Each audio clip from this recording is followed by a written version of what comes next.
Defcon 3, I'm KT McFarland. As Iraqi security forces and the Kurdish Peshmerga fighters try to push back Islamic State terrorists, foreign investors are concerned about their own investments in Iraq. The Claremont Group, a real estate development firm, has several commercial and residential projects in Iraqi Kurdistan. Its principal, Stephen Lari, was just in Erbil when this latest chapter unfolded. He flew out last week when ISIS got within 30 miles of his position. He joins us now to share his story. You go back and forth to Erbil and to Kurdistan all the time. You're one of the biggest investors in the country, building residential units, hotels, apartment buildings. What's now happened in the last 2 or 3 weeks? Well, I think this last chapter certainly gave us all pause, and at the end of the day, I think most folks are in a wait-and-see pattern. Having said that, we are fully engaged in our work in Kurdistan and are moving forward. I think we watch the events near our border very closely. I think there are those who, at the end of the day, might be reluctant to enter Kurdistan right now, but we are fully engaged. The fundamentals of why we're in Kurdistan remain true. Since my last visit to this station, I think one of the positive developments certainly has been the formation of a government in Baghdad. I think that was one of the more important initial steps to try to get control over a situation that was spiraling out of control.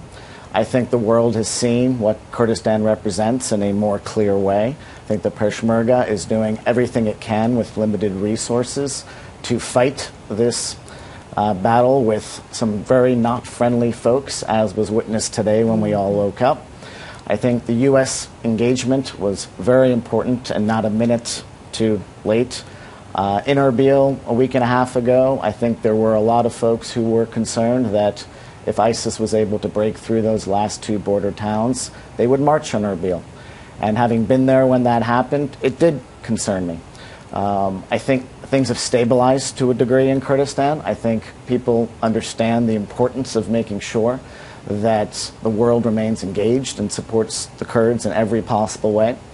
And it is my clear hope, obviously, that I'm back in Kurdistan next month, which would be my normal plan.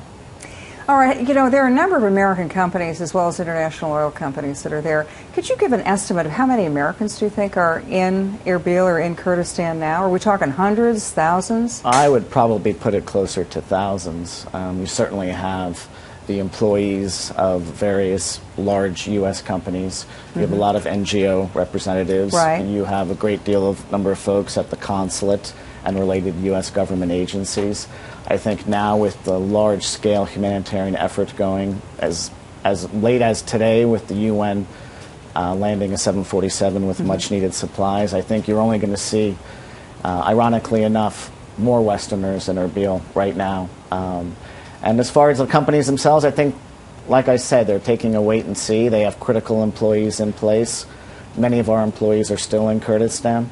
But we monitor the situation very closely, and obviously our employees are priority number one. Now, who are your employees? American citizens, Kurds, Iraqis? We have a fair number of American citizens. We have Kurds, we have Arabs, we have Turks, we have Syrians.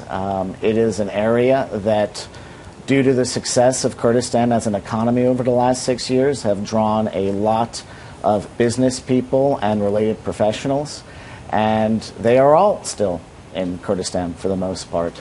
And I think at the end of the day, the world is engaged. The clear hope, personally speaking, is that we remain so when it's no longer on the front page of the paper. The United States was very hesitant to give the Peshmerga, which are like the Navy SEALs of the Middle East. These guys are the only military unit that has stood up to ISIS and has fought. But they were fighting, as you point out, with very old and antiquated equipment up against the ISIS forces, which have state-of-the-art American military equipment that they captured from the Iraqi army. Is there evidence that the United States is sending the good stuff to the Peshmerga now?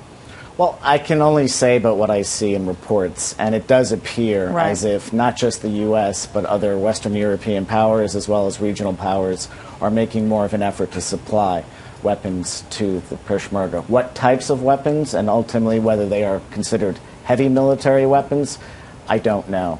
At the end of the day, ISIS was successful in taking a lot of what the federal Iraqi government left behind. And there were reports that the Peshmerga were using bullets on armored cars that were just bouncing off. But I do think circumstances have changed. I do think the world is much more overtly engaged, and I hope that that type of military assistance will continue, because it's a 600-mile border.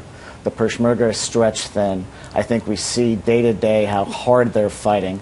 The coordination with the U.S. military is good, and the U.S. military has a strong relationship with the Peshmerga over time. I think it was one of the fighting forces in the original Iraqi war and second war that the U.S. military can most count on. And I think it is that kind of professionalism, unity, and ultimately determination that the U.S. military finds helpful in a very difficult situation. You know, we've got some pictures of the projects that you're doing in Erbil right now.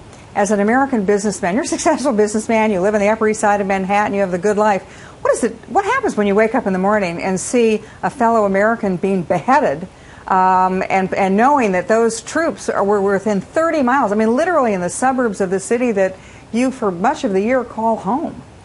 Well, it's disturbing in every possible way. I mean, I think a lot of these journalists are out there in very difficult areas trying to report back to the world what's happening on the ground, and that's very important. The story has to get out.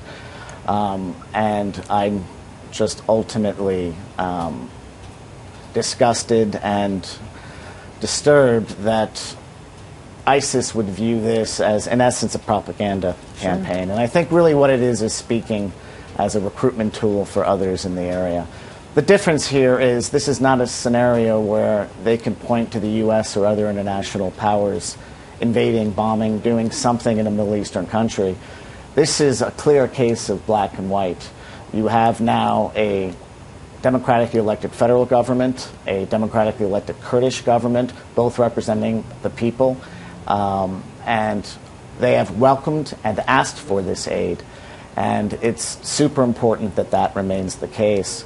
But it's a little scary. Yeah, you bet it is. Well, thank you so much. Stay safe next time you go back to Erbil. Thank you, Stephen KT. Lari from the Claremont Group, and that's it for Defcon 3.